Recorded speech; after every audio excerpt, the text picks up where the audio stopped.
My conversation today on Inside the Wounds is with Shawn Williams. He's the guitarist of Saltwound and he's a graphic designer. Today, we're talking about what influenced him to become a guitar player, what it was like growing up in Sacramento's music culture, and how important it is to have the right music producer for your band. I'm Joaquin Rodriguez, and this is Inside the Wounds with Shawn Williams.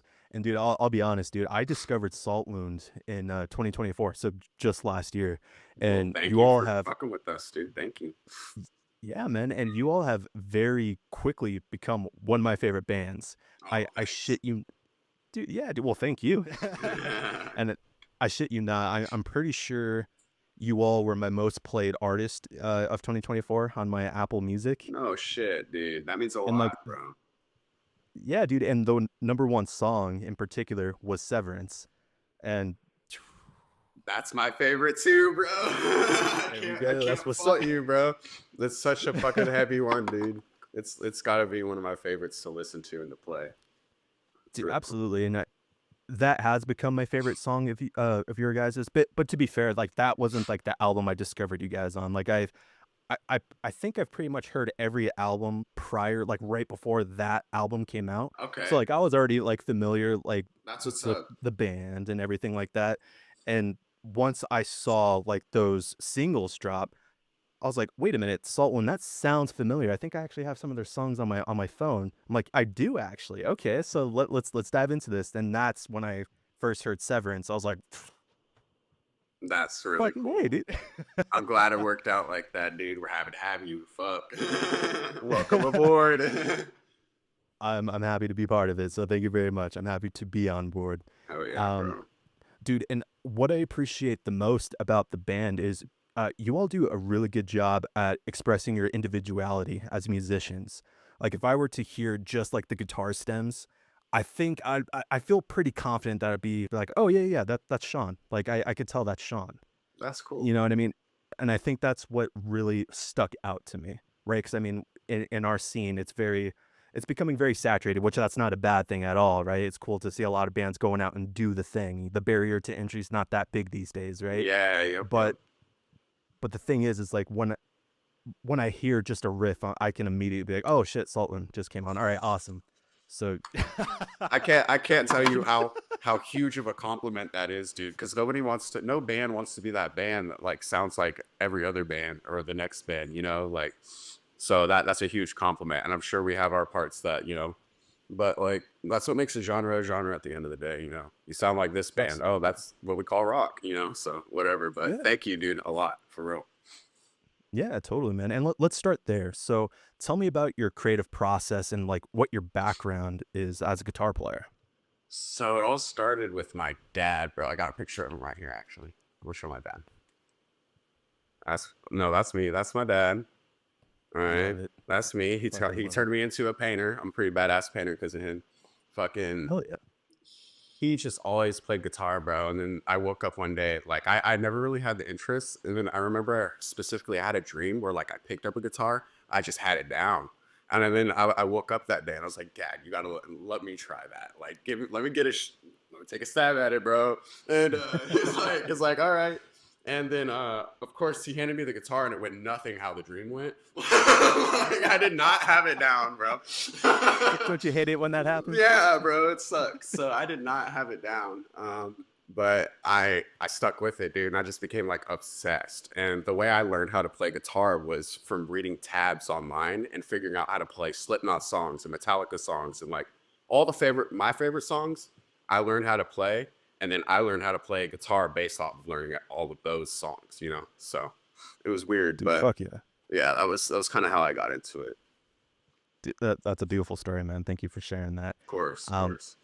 I'm gonna take a random guess here. I promise I don't know the answer to this, so if I'm right, that's gonna be fucking awesome.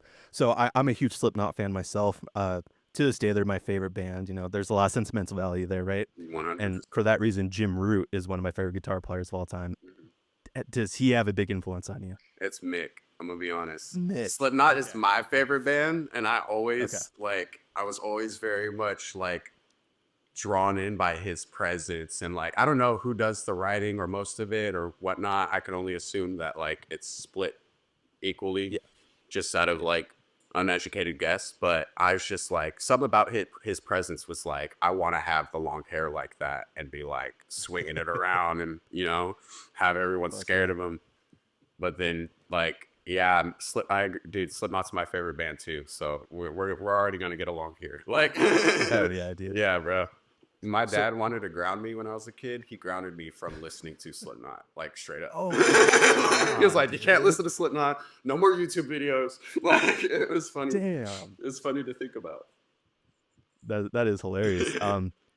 So just out of curiosity, was there like a certain Slipknot song that was like, oh shit, like was there like a particular song that made you think, okay, I need to be very serious about this? Like, was there a song that inspired you to be more serious with it? Probably like My Plague, dude. That's got to be my favorite Slipknot song to this day. But that song, there's something about that song which just like from start to finish, every note, every word, it's just like they did, whether they were trying to or not, they perfected it in my opinion. So I was I was definitely like 50% motivated by Slipknot and 50% motivated by my dad. So Yeah, yeah, yeah. absolutely. Is the Iowa record your favorite album from them? No, definitely self-titled.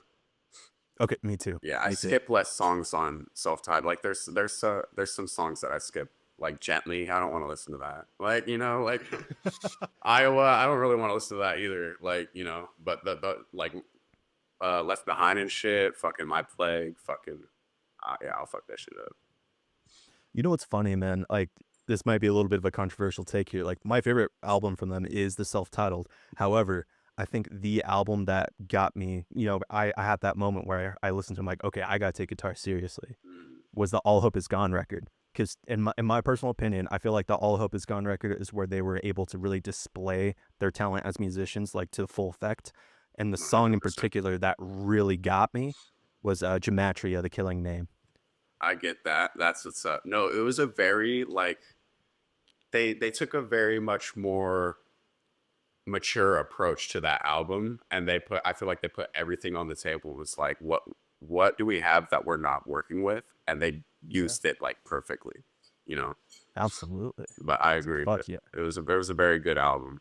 it was Hell it was my last Slipknot album I ever bought, to be straight up. yeah. Well, speaking of a band that has awesome records, let's go back to Saltwound. So correct me if I'm wrong, but the oldest thing that you all have on the streaming platforms is the Dead Weight EP. Is that right? Yeah, yeah, 2019, I believe. Okay, and I mean, yeah, I mean that wasn't too long ago if you really think about it. So I'm curious, did you all have like any older EPs or demos prior to Dead Weight that helped get Saltwound off the ground? Um, so what we did was like we started this band and they kind of kept it a secret. We didn't Okay. do a really good job about it because like word kind of spread throughout our scene, and then like in the long run, it kind of helped us out because it was kind of like a cool little rumor. But like if you knew us, you knew, you know what I mean? But it was we recorded some demos and shit like on our laptops and we're like passing it around to each other. We're like, yeah, like let's polish it up and just, throw it up on the internet. And it was just me and Spencer and our old drummer Brandon at first and an old guitar player and stuff like that. And it was never supposed to be what it became because it was supposed to be an Sure. internet project, you know what I mean? And then we released the EP and then it got some attention and we are kind of like, let's have some fun with it, like let's see how much more fun it can get, you know what I mean? Because we were all in prior bands before and that's how we all met. Mhm. And we'd all played shows together and stuff like that throughout the scene. So it was cool to like meet new people on a page that you like on the same page that you were on as well with it. Right. And then like you all come to find out like, hey, we might have something cool here, This sounds cool, Yeah, absolutely. And I guess this is something I actually don't know. Is the band signed by any record label, or are you guys just doing it yourselves? We were independent for a long time and then we released something through I forget what it's called right now. I'm really drawing a blank. Right now we're signed to Sharp Tone Records. And then Okay. they picked us up like very end of last year or middle of last year around then, and we released this record through them. I hate that I'm drawing a blank. I feel so disrespectful for that. But it's a subsidiary like distribution of fucking Sharp Tone, and they we did In the Shadow of the Valley of Death through them, and they Okay. oh, it's Good Fight music, Good Fight, yeah, Okay. that's who it is. So we weren't necessarily exactly like, I guess you could say we were signed by them. I don't know how it works. Like I'm still confused. I'm still learning a lot. So I don't know if Sure. that's Sure. considered signed, but they Yeah. released that EP for us, or that demo.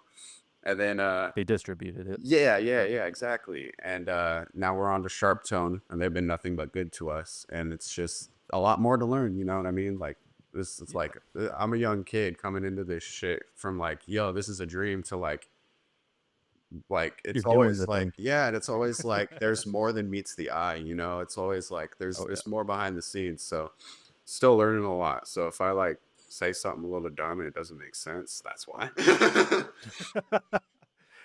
And I guess just out of my curiosity, if you don't mind me asking, how old are you? I'm 22. Damn, you are a young. Holy shit. Yeah, I started Saltwound with Spencer, my vocalist. I was 17, bro, and he was like, I think my age now, maybe 23, something like that. Dude, god damn, man. It's But yeah. dude, good for you, dude. Congratulations. Thank To you, be able bro. to do what you're doing at your age right now, dude, that's I'm very grateful. I'm very applaud you on grateful. that, man. Not everybody That's not everybody gets into it as early as I did, so I'm lucky it worked out, you know. But it's, you know, there's also that it takes work, you know. It's not like it was just oh handed yeah. to you, you know. You got to meet the right people, and then you got to ride for it like it's a job, you know. Like we used to put in like 100%. 8-hour practice days like every Saturday, and Shit, like yeah. we don't do that anymore as hardcore because like we were kind of burning ourselves out on it, but we handle business, you know, and we learned through doing that. We spent a lot of Love it. time obsessing over it. So I love that. And I guess for you personally, what would you like to achieve with Saltland within the next 5 years? I just want to play Aftershock, bro. It's our hometown Yeah. festival. I've been going to it Yeah, yeah, since like I yeah. was a kid, bro, and I would just like love to fucking just play the tiny stage, bro. I don't care, bro. Yeah. Put me up on the floor outside the gates. You know, like it would just be so cool to be a part of that festival, like as an artist and an attending. You know what I mean? But Dude, totally. Yeah, absolutely. And you touched on it a little bit, but let's kind of go, I guess, more on the business side too. What advice would you give to like bands that are preparing to be that next wave of up and coming bands? um, just really pay attention, dude, and like don't be too cynical, but don't be too open to anything. Because there's a lot of bands that do that thing where it's like, oh, hey, we got signed, you know, this and that, and it's like to a label that like is nobody and has a rep for like fucking people over and shit like that. So it's just kind of like do your research and pay a little bit of attention because like that's my biggest fear is like getting fucked over. And I listen to too many old heads, and my dad is an old head, and he got out of it because he fucking hated the industry. So like Yeah. there's just a lot that I've been told that I'm also like trying to go back, and it's like you want to hear both sides of the story. So I'm doing my research and learning as I go. So if I had any advice, it'd definitely be like don't just listen to one person. You know, there's more than just Right. one way to do things, and Right. yeah, learn, be very open to learning. Absolutely. I guess I want like you made a good point there, and I'm curious on your take on this. It really seems like the music industry is one of the most hardest, most confusing industries to be in. And I think me personally, just based off just what I've been able to figure out and understand more and have experience in it, it seems like there's a lot of knowledge out there that's being purposely hidden in terms on how to be like successful, like and maintain that success. But it seems like there's a lot of gatekeeping on purpose. But I'm curious on your take on that. I get that. There's definitely some sides of it that are clicky, but it's not a one-way street. You know what I mean? Like there's so many ways to do it, and like if everybody's gonna keep you like out of the loop, bro, fuck them. You will find a way that works, especially because they're keeping something from you that everybody's fucking doing right now. So if you're gonna go out and figure out your own way, it's guaranteed it's gonna be something fucking different and cooler and that will get attention. You know, like you may as well be a fucking trend center. Who knows? And not guaranteed, but it's just like I I I hate following like super like saturated trends. You know what I mean? And it Yeah. sucks because sometimes you end up doing that without trying, but like it gets very confusing. I'm not gonna lie, I forgot what the question Yeah. was too. Dude, honestly, you answered it very beautifully, man. I actually love that answer a lot. So All right, that was an cool. As long inspiring as I answer. answered the question, then that's what matters. Dude, totally. And yeah, I like what you said too about being being careful of not following too many trends or following it too hard. That leads to like another interesting question is marketing the band, especially in the age of TikTok and stuff like that. Mm, Where's that fine line of like having to follow certain trends to get the eyeballs on the thing, but also being genuine to yourself? it's hard to say, but that's the part the genuine to yourself part. Like if you know it's genuine to yourself and your personality, and you're not just taking someone's TikTok and making it your own, you know what I mean? Like it's Right. like anybody can copy someone's homework, you know what I mean?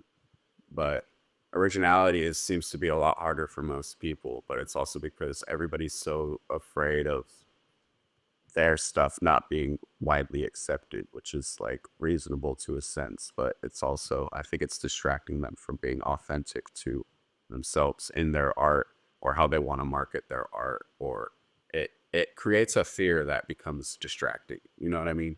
And I catch that in myself. Like I get a lot of writer's block from it because I'll be like writing stuff and be like, what is everybody else going to think about this? And then I have to like catch myself doing that and like sit back. It's like, no, like, how do you feel about this? You know, like, no, I don't like it, you know, or I fuck with that. I don't care if they don't. And, you know, you have to really catch yourself. And like, if you like, it has to be fun for you. It can't be a chore. You're going to burn yourself out if it turns into a chore. You're going to start fearing it or getting anxiety or like dreading it, you know? So Yeah, dude, thank you for saying that because I think a lot of people needed to hear that. I, I, it's real. I really do think. Fuck, I think I needed to hear that too, I dude. Like, got you, bro. For real. It's real, dude. It's real. dude, 100%, dude. And so obviously you guys are out of California, and dude, it Yeah. never ceases to amaze me. Just the constant amount of talent that comes out of California is fucking insane, dude. And There's a I'm lot of curious, us what here. was, dude? Yeah, that's true too. There's a lot of It's a big people state. here. Yeah. It's a big state. um, and to go off that, what was the music culture like for you growing up? Oh, dude. So I didn't know anything about a local music scene. I thought like to be in a band, you kind of just like did it, moved to Los Angeles or Hollywood and like fucking sold your soul or some shit, you know? So I didn't know anything about a music scene until I was probably like 15. So music culture to me was Okay. pretty much just like heavy metal that my dad showed me, you know? And Mhm. that was like pretty much just thrash metal or death metal, like a lot of Lamb of God, a lot of Metallica, Megadeth, a lot of Slayer, fucking a lot of fucking he loves suicidal tendencies, dude. So that kind of Okay. shit. Yeah. So that's what I knew music to be. And then I remember being like, dude, there's got to be something a little heavier than this, bro. So like I went on Google and I was like super heavy metal or some stupid shit, dude. And that's how I discovered Slipknot, dude, because Oh I shit. saw it was a Okay. picture of them. You know that huddled up picture of them from Volume 3? They're in their Volume 3 costumes. It was like a Mhm. YouTube video where that was the thumbnail. I was like, this Yeah. looks cool. And it freaked me the fuck out at first. I was like, what the fuck? But I was like hooked, dude. I was like, I started like listening to all their stuff and shit. And I got hella confused because they like, you know, every album cycle they change Yeah. costumes and masks. I didn't catch on to that. So I was like, what the fuck is going on here?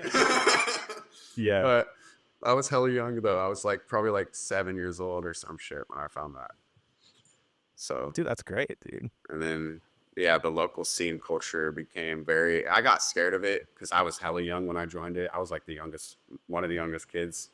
And then everybody eventually kind of like took me in after I proved I wasn't just some fucking little Punisher annoying kid, you know, like, and I was an annoying ass little kid. I'm not gonna lie. I can still be an annoying ass big kid. I'm not gonna lie. Appreciate the honesty. Yeah, bro. But they all took me in, bro, and it became family. We it's a community, dude. It's really cool. Sacramento. I feel like obviously every town and city and community has their community, but it's like it's cool when it's like you feel connected to the outer, like the whole thing. You know what I mean? Yeah, Because I totally. had no Well, concept of that before. Sorry, I didn't mean to cut you off. oh no, you're good, man. And not only that, but even just the metal community in general, man. It's always like, at least for me, it's always been very welcoming. Like regardless of where you're from, Mm-hmm. like it always just feels like there's that home for you to go to within the Definitely, metal community. definitely. So stack that on top of the local metal music scene. That probably makes it easier, right? I haven't been part of any other genres music scene. It's always just been the Me metal scene either. for me. Me But either. yeah, No, I get it, bro. but yeah, dude. Well, hey, I'm a big gear nerd, and are you cool if we start talking some gear? I'm down, but I'm not gonna act like I know what I'm talking about all the time because I'm still learning, bro. I'm still learning. Yeah, I'm learning how right to on. work on my own shit and like what Yeah, stuff is still, and there's always new shit coming out, and it's just like, oh, bro. But I love gear too, so let's get into it, bro. School me. dude. We can talk. We can talk off camera too, but like just I'm down. to get even nerdier with it too. But but yeah, dude. I something that I noticed from your live rig, you have a very interesting amp rig going on. So if I'm wrong, totally call me out on it. But from what I could tell, are you running the Neural DSP Omega Grimnifier into like the power section of an orange You pay CR120 attention. to a cab? Yeah, you pay Is attention, that bro. how you're doing it? I run it through my effects loop, bro. I put it through the return Yeah, or the return, and it just steals the power from the head, and right, the only knob that's useful is the volume knob, and it's right. I'm not gonna lie, I made it work for so long because I love that fucking plugin, and it Yeah, doesn't compare to any other live setup I could have that's not digital. And it's like it was my cheapest fucking option, so I made it work. But it's God, I can't tell you, it's so many components. Like I don't get anxiety for playing the show. I get anxiety for setting up and tearing down, like getting out of the fucking way for the next guy. that's real, You dude. know what I That's mean? real. Like that's where my anxiety comes. And with having 50 fucking components, because dude, I gotta plug my cab into my head. I gotta plug my interface into my head. I gotta plug it interface in the computer, run an XLR from to a DI box up front, run that to my pedals. Dude, it's just a million things. And if one thing goes wrong, you have to troubleshoot every fucking component to find out which one is wrong. Yeah, It's a godsend, but it's also like, holy shit, I need a quad cortex, dude. yeah. Yeah. Dude, dude, let me know when you get to the quad cortex, because honestly, neural DSP, the Omega Grimnifier was like my first introduction to the neural DSP stuff. Me too. Me And too. bro, and what's dope too is like I love Omega. I Yeah. think Omega makes fantastic stuff, and it's really cool that they've made a whole pack dedicated to the quad cortex. Yes. Dude, And what the that's what's fuck? I so cool about it too, because it's like everything you need compatible with what you already have, you know? And it's Yeah, a whole lot less to set up. My bassist has the quad, and we're trying to work out how like I could start because apparently two people can run out of the yeah, quad at the same time. So yeah, we're trying to figure that out like slowly but surely. But like I just want my own, you know, like you know. absolutely. But like yeah, it's so Yo, cool. neural DSP, sign the scat. Sponsorship, bro. endorse endorse this man. No, dude, for real though. But that technology is really cool. It's a really cool fucking tool, dude. And I love learning about how it all works. Although it like makes my brain cramp up sometimes. It's really cool. I just wish it looked the same as it looks like on the computer. Because when I look at it Mm, on the device gotcha. itself, it's like kind of like a DAW, and like I could figure it out. Like there's like lines where you're like putting out all this shit and your Yeah, chain and shit. But bro, I use one pedal. I don't even know how to chain pedals together, dude. So like, I don't know the order of the chain. So it's just like, hold, let me catch up here. Let me take me back to the sure. basics, bro. And that, I guess that's kind of the cool thing with the quad, dude. It's like it's fun it's fun to play. Like, it's fun to play with, and, like, it's a good opportunity for you to, like, really dig in and learn that stuff. It's fun, right? Yeah, Um, Nothing's gonna blow up, right? If you, like, fuck it up, right? Wrong uh-huh. order or whatever, so it's fun to mess with, dude.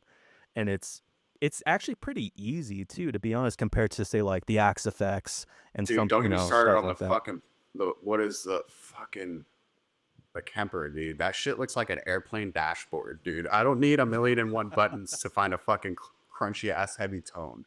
Like, Right. I appreciate the effort and everything you're doing. Um, Yeah. have at it. I will take my simplified quad nano if I can. Yeah. Like, but no, it's Totally. cool. It's crazy what they can do. I just don't need all that. But that Kemper is confusing. Like that's something I just can't comprehend. Yeah, man.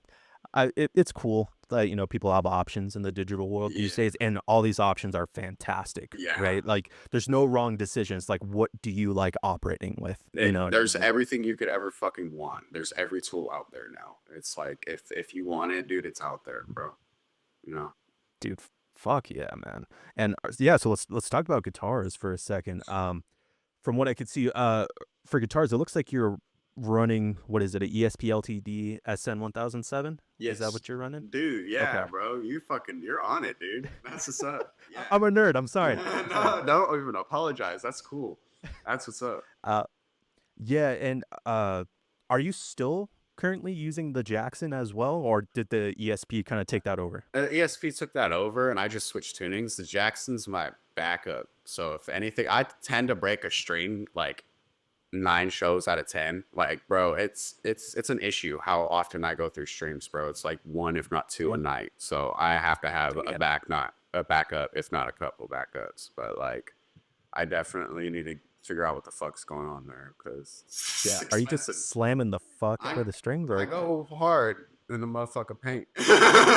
Trust, dude. No, Word, yeah. I put my work in, dude, and I don't even like. I'm trying to be so mindful about it. And like the other night, Yeah. we played a show, and I broke a string I don't even really use, dude. I wasn't even using it, so I guess I did. I guess I did on accident. Yeah. But Yeah. guys, looked at my friend in the crowd because I was telling him about like that was one of my anxieties before playing is breaking a string, an important Yeah. one too, and then having to switch over because I don't like using the Jackson. It doesn't sound as good. There's something wrong with the input jack. I need to get fixed up. Like there's a Mm. lot, but like I prefer my LTD. It sounds so good. But if I'm always breaking a fucking string on it, and that's all I got is the Jackson, I was like, dude, Damien, like, bro, like, I I'm gonna break a string, bro. He's like, I'll take your word for it, bro. And then I break a string and I see him. He's like, oh, fuck, in the crowd. I was like, I just laughed, bro. It was so funny. It It's was so funny. hilarious, dude. But it's an expensive issue. Oh, absolutely. Well, shit, it looks like you need a string endorsement as well. Let's get on louder. Fuck it up, bro. What do you? Yeah. Well, speaking of strings, what do you use? I prefer because I've been breaking strings so much, I moved over to the Ernie Ball 8 string pack and I just use the 7 strings and get rid of the 8. But Mhm. I prefer the fucking Diodario Strandberg set, bro. That shit's heavy as fuck Interesting. because it has a 94 gauge like low string, and that's like it's just like heavy as fuck, and it's so good. And because of their first Strandberg, it's their strings are like shorter in scale, but Yeah. it fucking works for my LTD because it's a baritone. So Yeah. for some reason, when they're 7 string baritones, seem shorter. If I'm not mistaken, they seem a little bit shorter in scale. But I think it's because the tuning is so low that they want you to be able to keep that tension and keep a low fucking like your tuning, and then like I don't know, but I like that string, dude. It's really fucking heavy. I'd go heavier if I could, but I'm not trying to drill into my locking tuners anymore. I already did that. Right. Right. Yeah. Totally. Well, hell yeah, dude. I guess what do you really enjoy about the ESP? Is like, has that been like your favorite guitar that you've used up to date? So yes, actually, dude, it was like it was the first time I was able to get a brand new instrument that wasn't fucking used or handed down, aside from a BC Rich that I got for myself when I was younger. But this was a little different because this is like this was just some $200 guitar, bro. You know what I mean? Like, so it was really fucking cool to have something out of the box that, like, you know, I drove off the lot. I fucking, like, it was cool. And it plays so good. It sounds so good. It comes stock with fucking Fishman modern influence pickups, dude. So it's just like, when I saw it cosmetically, I was in. I'm so Right. attracted to that raw wood grain, but then the fact that they painted it black and you could still see the wood, bro, like, come on, bro. Fuck So I yeah. fell in love, bro. Found the 7 string version. It's like, oh shit, dude. I can't help myself now. Game And over. yeah, dude, game over, bro. So definitely my favorite guitar I've ever owned to this day. It's the most beautiful And guitar. No offense, to all the rest of you. dude, I mean that's a solid guitar, man. I mean, I'm a huge ESP fan. I have a handful of ESPs, and dude, even the 1000 series guitars, like the guitars out of Korea, have beaten some of my Japanese made guitars that aren't ESPs. Like I won't say the brands, but Yeah. um, and fuck, even some of these. Dude, my Stephen Carpenter signature, one of my Stephen Carpenter signatures, is better than some of my American made I guitars. You get know it, what I dude. mean? Fuck yeah. No, I get it, dude. And it's also, it's like, it's obviously you're gonna get what you pay for, and in a good way Yeah. if you're spending the money to, on an instrument. And fucking, I don't know. I was been a Jackson guy like for my whole life. Like I have only Jackson guitars. Maybe I had a bunch of off-brand used guitars. Actually, it would be straight the fuck ups, broke boy shit. So I had a bunch of like rip off Les Pauls, rip off Jacksons. Like don't even remember the names of the brands, Sure. But my dad ended up handing me down a bunch of his Jacksons, and then I just loved the shape of the neck and how comfortable it was, and so I've been Jackson, and then I made the jump on that fucking LTD, and I've just been game ever since. Like I'm more than down to try more, but I'm also not gonna put down this one unless there's another one that looks like it. Yeah, exactly. Fuck yeah, man. So we discussed the live rig. I'm really curious on the studio rig. So do you happen to remember the rig that you used for the previous record for Temptation of Pain?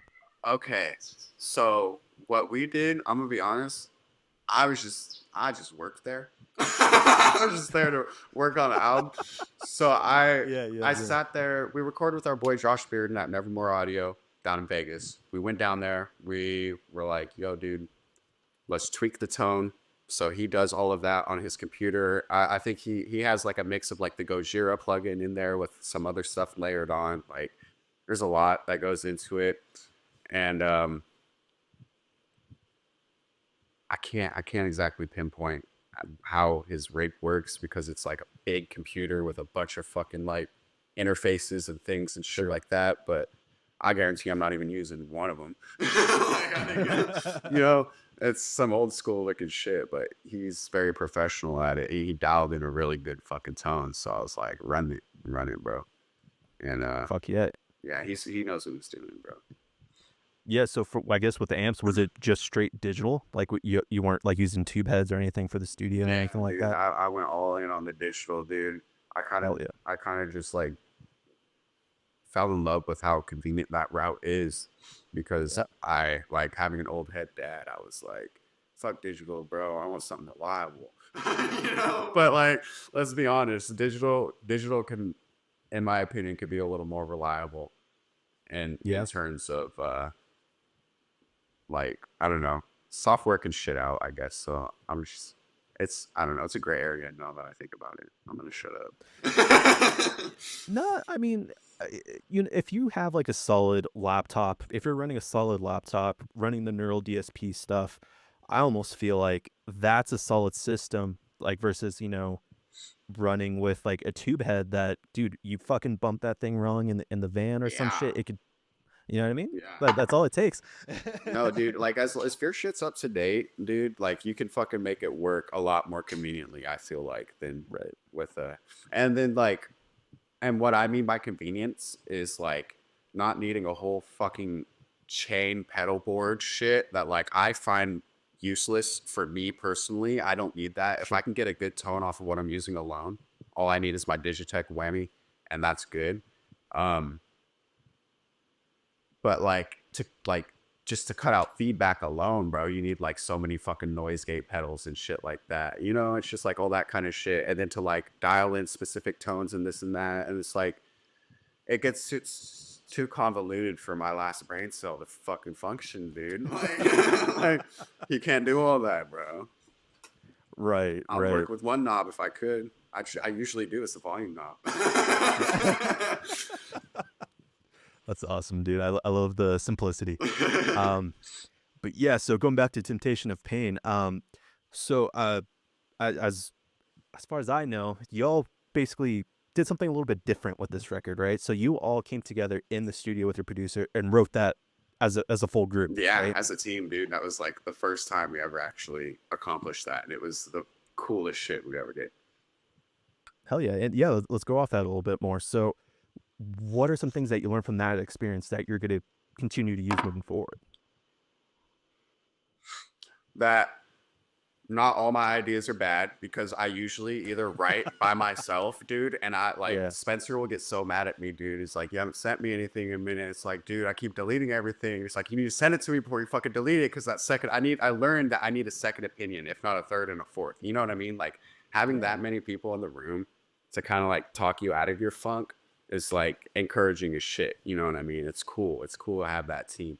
And like it was so much easier not having to put all of the power into like what do we do from here, what comes next, what like everybody is popping off with ideas, and it just made shit flow so much faster. Like very rarely would you hit a wall, you know what I mean? So it's Yeah. like teamwork, it makes the dream work, bro. If like I learned anything, it's that, bro. It's like really sit down with your guys and create something you all want to fucking play and listen to, because at the end of the day, if you're with the right people, you will. You know what I mean? But there's a lot of give and take. You can't be that selfish band member, and if you are, you're the one that's getting fucking booted. You know, like you can't have it Sure. my way, it's my way or the highway type shit. It never works like that. You know.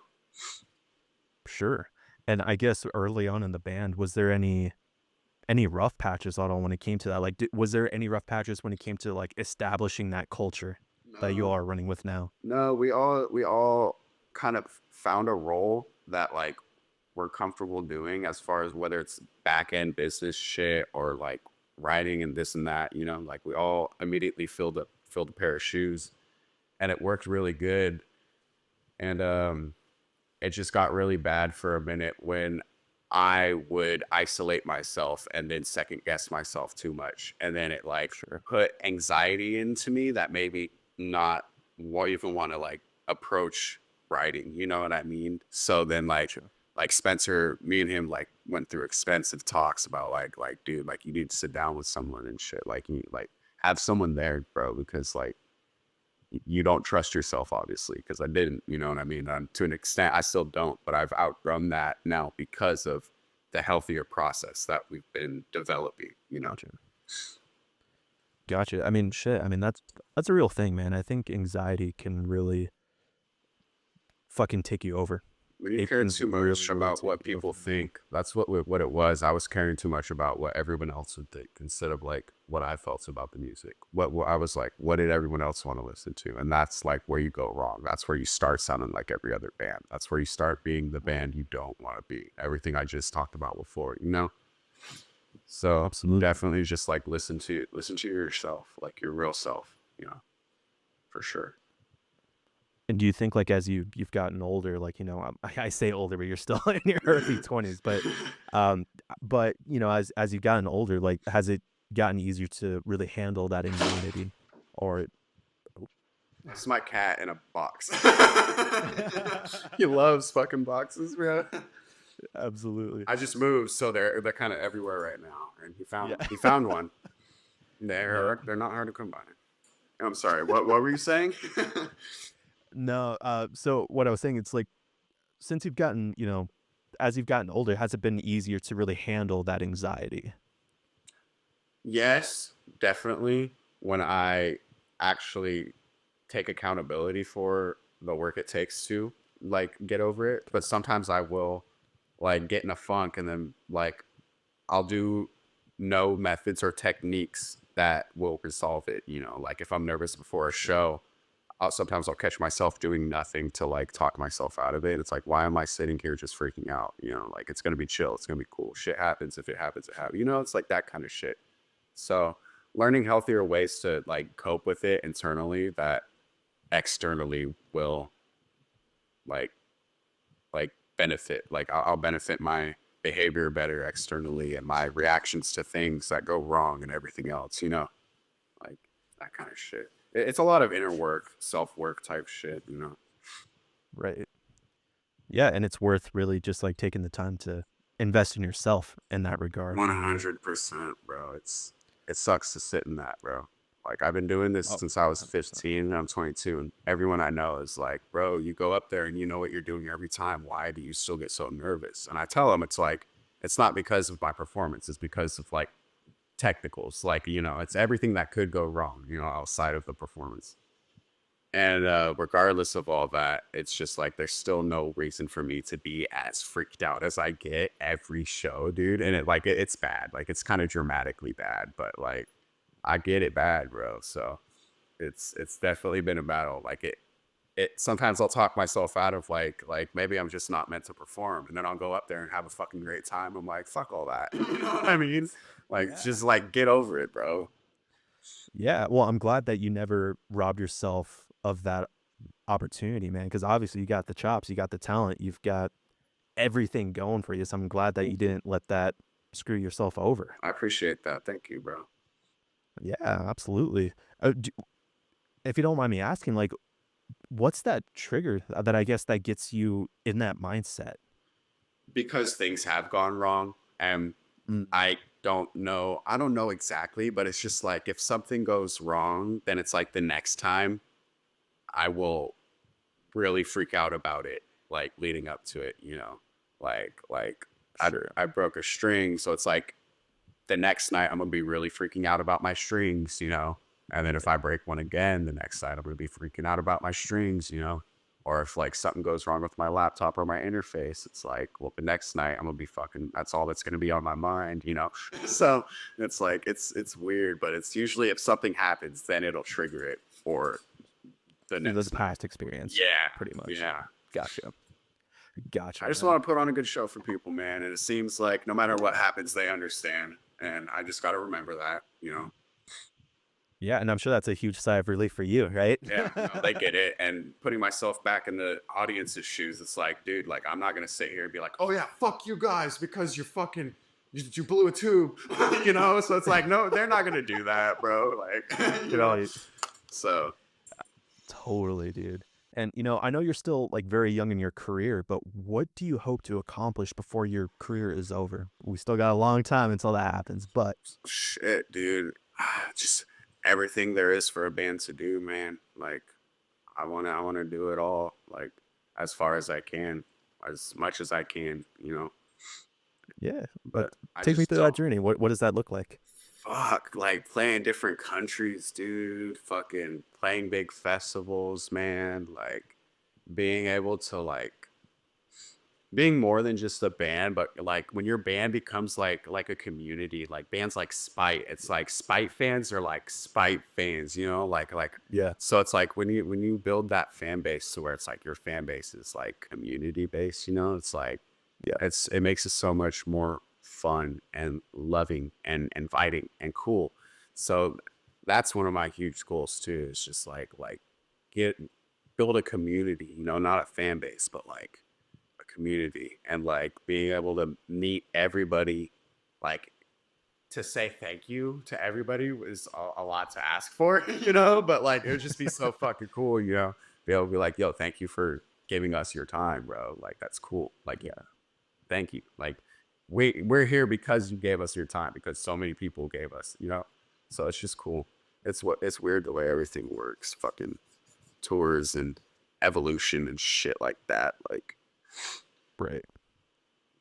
Dude, I definitely think your mind's in the right place to accomplish what you set out to do, man. thank you, bro. I truly Appreciate believe that. that, man. Even just based off this conversation, this 45 minutes of getting to know you, man, like that's something that I've been able to catch on right away. Thanks, bro. So I think your future's bright. Appreciate it, man.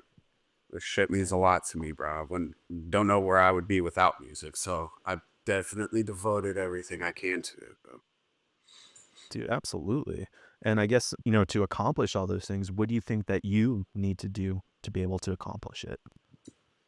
Um, I'm gonna be straight up, bro. You're gonna have to go broke a little bit. You're gonna have to like, you're gonna take time off work, bro. Like you gotta pay your dues, bro. And then they'll start paying back.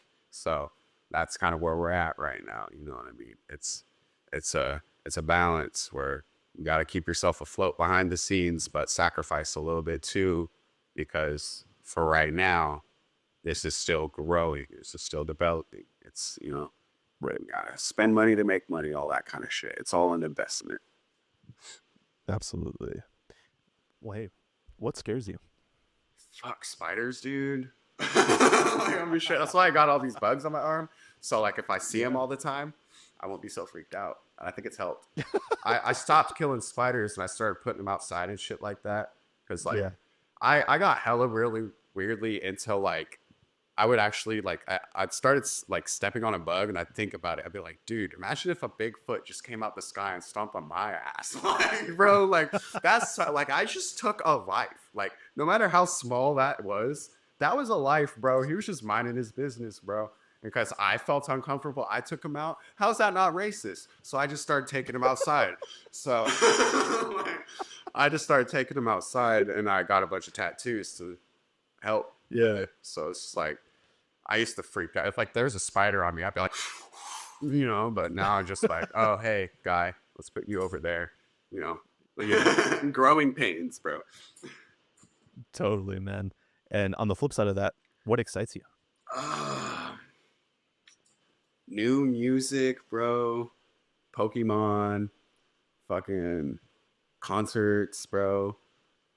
Fuck. There's like music and Pokemon right now are my things. Music has always been my thing, but I recently got back into Pokemon and that's been fucking. This new trading card pocket game that I just discovered because of my little brother, he put me on, bro. Yeah. Dude, fuck yeah. And you also do design, like design work too, don't you? I do, yes. I put it down for the time being just because, for one, I started doing it for Saltwound just because it's easier to keep it all in house and have it all done in shop. So, you know, fucking save a couple bucks, have it done, and then that's also because of how busy I could be outside of that. It's like the only time I have to design right now is for Saltwound when Saltwound needs it. So I just need to figure out my schedule better and I'll be back at it. But I fucking love that shit, dude. It's so fun and satisfying to just sit down, like put a piece together and like chill, you know.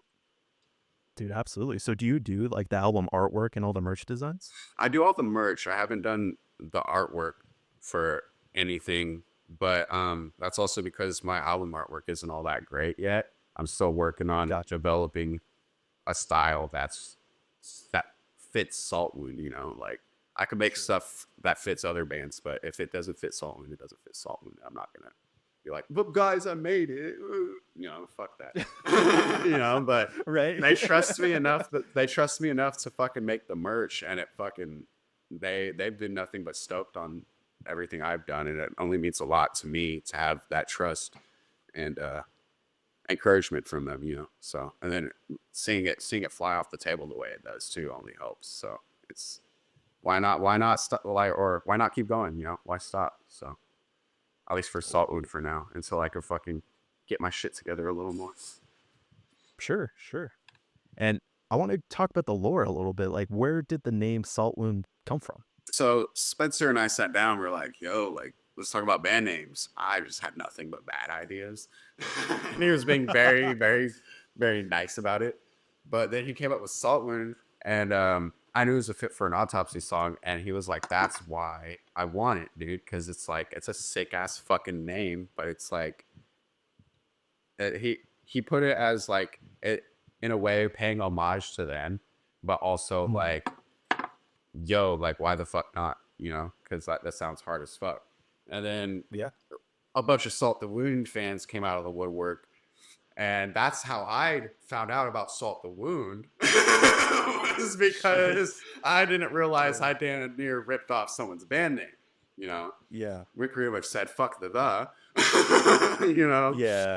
Right. So, but I can understand where a lot of people are coming from. But at the end of the day, you know, like we aren't calling ourselves Salt the Wound. So just, you know, maybe Right. let's get over it. It's been 5 years, but no one Right. ever will. It's funny. It's cool. It doesn't hurt my feelings. It's just funny, dude. Sure. It's funny. It was an accident, I promise. Yeah, I believe it. Well, what's the song that you're most proud of that you've done with Saltwound so far? Either Severance or Empty from the Start, just because I like that's usually when I write something and we put out a piece, I'm always like, dude, this is what I've been wanting to do this whole time. But like, and I'm sure I've said this the last few album cycles, but this time I mean it, bro. It's like, this Yeah. is what I've been really trying to do the whole time, bro. I'm Yeah. going to say that next time too. Mark my Right, words, bro. right. But it's because you're always striving to do better than your last. Like, that's how you should. Oh, hell yeah. So fuck, bro. Fucking Severance is an ass beater, dude. Just sounds like a Fuck fucking yeah. a head-on collision between two semis, bro. Like, Yeah. and fucking Josh Bearden wrote that intro riff, the and I was like, oh, dude, fuck, like, dude, I almost hit someone, bro. Like, it was cool, bro. So like, he helps out a lot with the writing too. Like, he will pass the guitar back and forth, and he has great fucking Yeah. ideas. So like, yeah, those two songs are my favorite. I personally love listening and playing to Severance the most, but I've Yeah. grown to really love, for some reason, playing Empty from the Start a lot. Not that I didn't, but like I always like was Right. like favoring Severance, but now they're kind of like battling over me right now. Like, That's not a bad problem. That's not a bad yeah, thing. bro. Dude, isn't it like awesome just like how well, not only how important it is, but how great it is to have a great relationship with a producer, the right producer Mhm. for you. Because I mean, what you just said, like I've experienced that with Jordan Lockery. You know, it's That's like what's he up. was, you know, Yeah, yeah. bro. Do you know Jordan? I don't think so. No. So he used to be the lead guitarist of Carnifex. Oh shit. Okay. I don't know Yeah. So names, but that's crazy. That's what's up. dude, and dude, I've exactly what you said, man. Like, especially like with the first couple of EPs, like, dude, I am where I'm at as a guitar player because of Jordan, and it all came from like those experiences in being in the studio with him. That part right there. Because like, and I'm curious like on your experience, but dude, like Jordan is the type of guy who will kick my ass. Like he's not afraid to call me out. He's not afraid like to show me that tough And love, that's which a I good fucking producer. appreciate. Bro, that's a good Yeah. producer. And so how it has that relationship in life for you with your producer? It's been nothing but fucking awesome, dude. Like Yeah. he's the best part of like the extended writing process. Like he's a part of the Saltwood. He's a part of our team. Like Yeah. I like he's not even extended. He's in. Like he's with Yeah, us, bro. totally. Fucking there's never a dull moment. And it's like he's taught me so much on how to specifically work out of my writer's blocks. Like it's very rare I will hit a wall when I'm with Josh, just because he's that good at motivating you and making sure that like you're at your best. He will bring the best out of you, bro. And that's what any good producer will do, you know. Like he doesn't treat us like it's just a check, bro. He cares about it just as much as you do, bro. And it's like we built a really good relationship just over like we all get along, but like, yo, this guy gives a shit, you know, like Yeah. he's proven that. And like I just can't express properly how important he is to the team, because like it's so much easier for me to write when he's there, you know, like as Exactly. opposed to Yeah. when he's not, you know. And that's my point, is that's saying something about him, you know. I think that's something that not a lot of people understand, dude. Like a producer is supposed to be that extra band member for said band. Yeah. You know, like a I'm just gonna name a producer, but like Jason Sukoff, like he is an extra band member for bands like Jaw for a Cowboy, Carnifex, Whitechapel, insert your favorite band, right? Like that's how it is. And it's Yeah. awesome when you can build that relationship with an amazing producer, because then at that point, fucking magic comes out. Hmm. Fucking magic comes out. There's nothing And you can't do. Exactly. Yeah. Exactly. And everybody leaves that experience better, right? The musicians in the band are better. The producer gets better. You know what I mean? It's just a win-win for fucking everybody. 100%, bro. 100%. I think it gets overlooked very easily because, like, from the audience perspective, you only see what they're putting out on stage. You only see what they're presenting to you, you know? And you think, oh, they just go somewhere, record it, and put it out, you know? But no, there's someone sitting there most times fucking hashing it out with them, you know? They're in the shop too, you know? Like, they're in the game. But it's very easy to overlook if you're, you know, if you're just a listener, you know? But and I don't mean that in any type of demeaning way or anything like that. Oh no, But not yeah. not at all. So how do you outdo Severance? Fucking shit, dude. That's a hard question to answer. Um, I'm gonna take that one to Josh. I'm gonna ask Or Josh.